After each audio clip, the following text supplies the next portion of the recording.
کراچی سے تشریف لائے ہوئے معزز مہمان جناب شاہ حسین گردیزی سے ملتمس ہوں کہ تشریف لائیں اور فکر و خیال کا اظہار فرمائیں۔ الحمدللہ رب العالمین والصلاة والسلام علی سید الانبیاء والمرسلین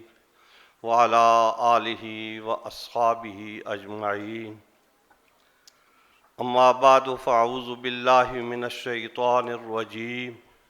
بسم اللہ الرحمن الرحیم۔ واذکروا نعمت اللہ علیکم اذ کنتم اعداء فألف بین قلوبکم فاصبحتم بنعمتہ اخوانا، ان اللہ وملائکتہ یصلون علی النبی یا ایھا الذین آمنوا صلوا علیہ وسلموا تسلیما، اللہم صل علی سیدنا ومولانا محمد وعلی آل سیدنا ومولانا محمد وبارک وسلم۔ صدر جلسہ اور اس کا اہتمام کرنے والے حضرت علامہ آغا سید جواد نقوی دامت برکاتہم العالیہ عظیم مبارکباد کے مستحق ہیں کہ ملت اسلامیہ کو ایک جگہ جمع کرنے کے لیے انہوں نے ایک چراغ جلایا ہے، اور وہ چراغ روز بروز روشن ہو رہا ہے اور اس کی روشنی پھیل رہی ہے، اور اس کی دلیل یہ اتنا عظیم الشان اجتماع ہے، اور اس میں تمام مسالک کے لوگ موجود ہیں، اور ہر مسالک کے نمائندہ حضرات یہاں پر گفتگو فرما رہے ہیں، اور وہ گفتگو ہے کہ جو محبت اسلام میں ڈوبی ہوئی ہے، ہر ایک کے دل کے جذبات یہ ہیں کہ اپنے اپنے دائرے کے اندر رہتے ہوئے آپس میں اتفاق و اتحاد کر لیا جائے۔ حضرات گرامی، قرآن حکیم فرقان حمید کی جو آیت کریمہ میں نے آپ کے سامنے تلاوت کی ہے، اس میں اللہ رب العزت یہ بات ارشاد فرما رہا ہے کہ وَاذْكُرُوا نِعْمَتَ اللَّهِ عَلَيْكُمْ إِذْ كُنْتُمْ أَعْدَاءً، کہ اللہ کی اس نعمت کو یاد کرو کہ جب تم دشمن ہوتے تھے، تو گویا دشمن ہونا آپس میں ایک انسان کا دوسرے انسان کا دشمن ہونا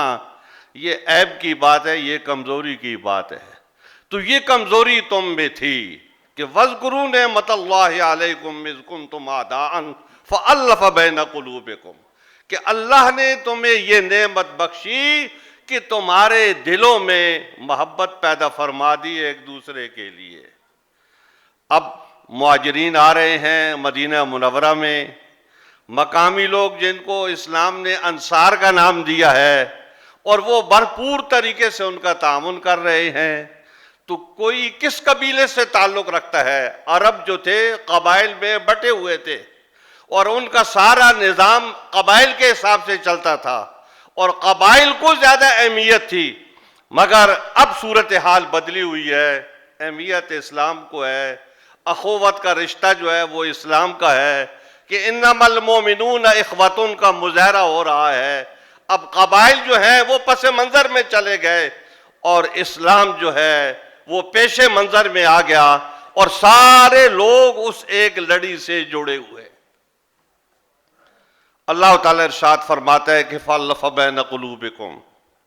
کہ اللہ تعالیٰ نے تمہارے دلوں میں محبت پیدا فرما دی۔ فَأَصْبَحْتُمْ بِنِعْمَتِهِ إِخْوَانًا، اب تم ایسے ہو گئے ہو جیسے بھائی بھائی ہوتے ہیں۔ جیسے بھائی بھائی کا تصور یہ ہوتا ہے کہ ایک ماں باپ سے جو دو بچے پیدا ہوتے ہیں ان کا آپس کا رشتہ جو ہے وہ بھائی کا ہوتا ہے، تو وہ آپس میں ایک دوسرے کے بڑے خیر خواہ ہوتے ہیں، آپس میں ایک دوسرے کے بڑے مددگار ہوتے ہیں، تو اب وہ رشتہ اپنی جگہ پہ قائم ہے، لیکن اسلام کا رشتہ سب رشتوں پر غالب آ گیا ہے، اور سارے مسلمان جتنے ہیں وہ سارے آپس میں بھائی بھائی ہو گئے۔ حضرات گرامی، قرآن حکیم فرقان حمید کی یہ آیت کریمہ حضور اکرم صلی اللہ علیہ وبارک وسلم کے دور میں نازل ہوئی تھی، اور قرآن حکیم اس وقت کا جو منظر ہے وہ پیش کر رہے اس آیت کریمہ میں، کہ اب جو صورتحال ہے وہ یہ ہے کہ فَأَصْبَحْتُمْ بِنِعْمَتِي إِخْوَانًا۔ اب سوال یہ پیدا ہوتا ہے کہ ہم پلٹ کے جو اس وقت جو ہماری صورتحال ہے وہ آپ کے سامنے ہے کہ ہم کتنے حصوں میں بٹے ہوئے ہیں اور کتنے قسموں میں بٹے ہوئے ہیں۔ تو اب سوال یہ پیدا ہوتا ہے کہ ہم آپس کا اتحاد چاہتے ہیں، تو حضرات گرامی اتحاد کے لیے ہمیں پیچھے جانا پڑے گا، ہمیں وہ کام کرنا پڑے گا جو حضور اکرم صلی اللہ علیہ وبارک وسلم کے صحابہ کرام نے کیا تھا۔ تو جب ہم اس نقطے پر جمع ہو جائیں گے تو سارے مسلمان آپس میں متحد ہو جائیں گے۔ اب اس دور میں اپنے اپنے مسلک کے دائرے میں رہتے ہوئے اتحاد و اتفاق کی بات کی جائے اور اس کا عملی مظاہرہ کیا جائے، اور یہ کانفرنس اسی لیے ہو رہی ہے کہ یہاں یہ بات بھی کی جائے اور گھر جا کے اس پر عمل بھی کیا جائے، مدرسے میں بیٹھ کر اس پر عمل بھی کیا جائے، اپنی جماعت میں بیٹھ کر اس پر عمل بھی کیا جائے۔ تو قرآن حکیم فرقان حمید جو ہمیں دعوت دیتا ہے، تو اس دعوت پر ہم جب عمل کریں گے اس کے لیے ہمیں پیچھے جانا پڑے گا، صحابہ کرام کے عہد میں جانا پڑے گا۔ حضرات گرامی، حضور اکرم صلی اللہ علیہ وبارک وسلم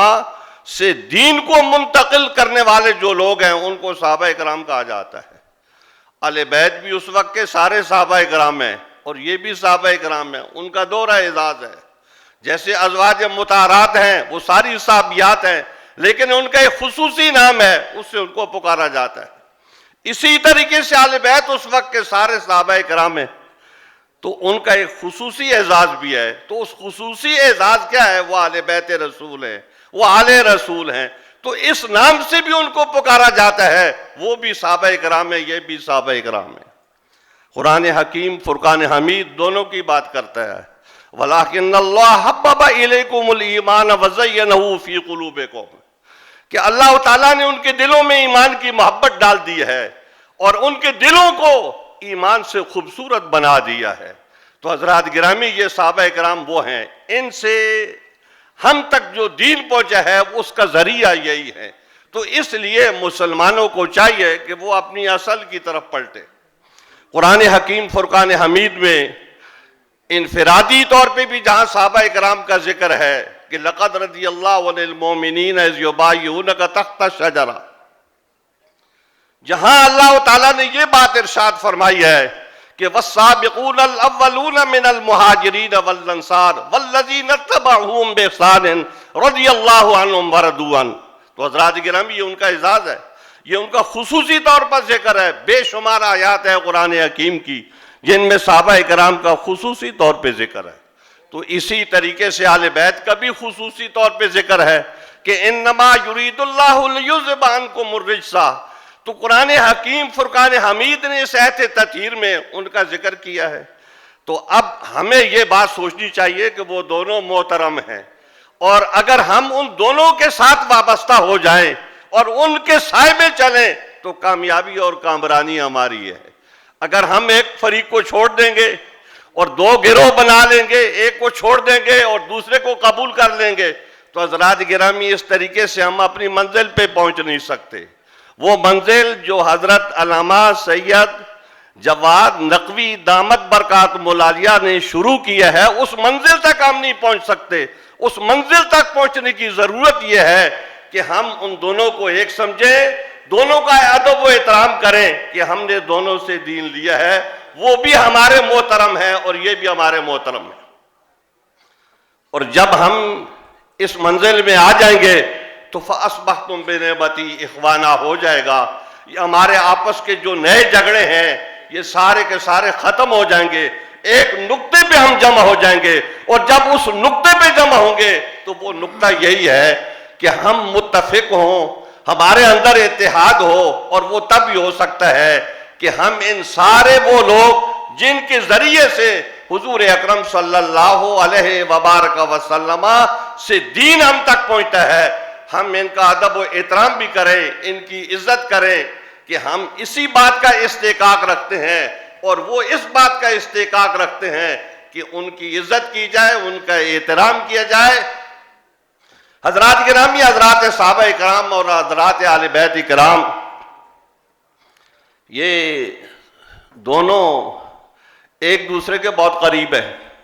لوگ ان کو دور سمجھتے رہتے ہیں، وہ دور نہیں ہے، وہ بہت قریب ہے۔ حضور اکرم صلی اللہ علیہ وبارک وسلم ان سے فرما کے گئے تھے کہ انی تارک فیکم الثقلین کتاب اللہ و عطرتی، کہ میں دو چیزیں تم میں چھوڑ کے جا رہا ہوں۔ تو یہ بات حضور اکرم صلی اللہ علیہ وبارک وسلم اپنے صحابہ کرام کو فرما رہے ہیں۔ تو جب فرما رہے ہیں تو صحابہ کرام وہ ہیں جو حضور اکرم صلی اللہ علیہ وبارک وسلم کے ہر حکم کو تسلیم کرتے ہیں۔ وہ تسلیم، آپ کے ہر حکم کو تسلیم کرنے والے جو لوگ ہیں، تو انہوں نے ہمیشہ اصحاب کرام کی عزت کی، ان کا احترام کیا اور ان کو فوقیت دی، اور صحابہ اور آل بیت نے ان حضرات کو فوقیت دی اور ان حضرات کو مرتبہ دیا۔ اس بات کا ہمیں اس بات کو سمجھنا بھی چاہیے اور اس کا ادراک بھی کرنا چاہیے۔ جب ہم اس بات کو سمجھ لیں گے اور اس کا ادراک کر لیں گے تو ہم فَأَصْبَحْتُمْ بِنِعْمَتِهِ اخوانا ہو جائیں گے۔ اللہ تعالیٰ مجھے اس بات کی توفیق عطا فرمائے اور آپ کو بھی اس بات کی توفیق عطا فرمائے کہ آل بیت اور صحابہ کرام سے وابستگی ہماری کامل ہو جائے، اور ان کے درمیان جو ہم نے تفریق پیدا کر دی ہے ہم اس کو دور کر دیں۔ اگر اللہ تعالیٰ ہمیں اس بات کی توفیق عطا فرماتا ہے، اور اس کے لیے ہمیں جدوجہد کرنا ہوگی، اپنے لیے بھی اور اپنے ساتھیوں کے لیے بھی، تو جب ہم جدوجہد کریں گے تو ہم منزل پہ پہنچیں گے۔ اے اللہ ہمیں اس بات کی توفیق عطا فرما۔ وآخر دعوانا الحمدللہ رب العالمین۔ حکم قرآن ہے امت واحدہ، فرقے بازی کا نہ ہو کوئی سلسلہ، حکم